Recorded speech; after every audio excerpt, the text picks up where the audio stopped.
difficult to watch, but it's important to understand that these aren't just wild claims. These aren't just meaningless numbers. These are people, and they're suffering. This is video of a 12-year-old girl named Maddie DeGaray of Cincinnati, Ohio, who received the vaccine after taking part in a Pfizer clinical trial in January. As a result of her vaccination, she suffered horrifying consequences. Maddie is now crippled and must use a wheelchair at 12 years old. Listen to her mother describe their terrifying ordeal. On January 20th, Maddie received her second dose of the Pfizer COVID vaccine as a participant in the clinical trial for 12 to 15-year-olds. All three of our kids volunteered and were excited to participate in the trial as a way to help us all return to normal life. Upon receiving the second shot, Maddie immediately felt pain at the injection site. And over the next 24 hours, she developed severe abdominal and chest pain. And the way she described the chest pain, and I quote, "It feels like my heart is being ripped out through my neck."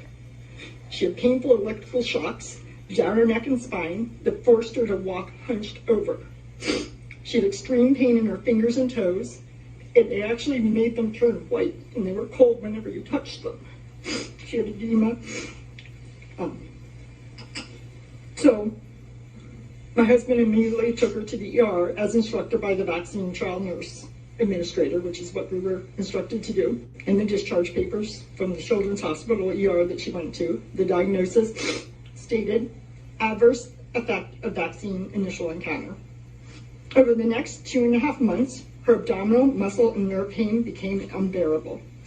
She had developed additional symptoms that included gastroparesis, nausea and vomiting, erratic blood pressure and heart rate, memory loss. She mixes up words, brain fog, headaches, dizziness, fainting. She fell and hit her head, and then seizures.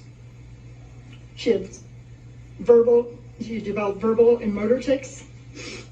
She had loss of feeling from the waist down and muscle weakness, drastic changes in her vision, urinary retention and loss of bladder control, severely irregular and heavy menstrual cycles, and eventually she had to have an NG tube put in to get nutrition.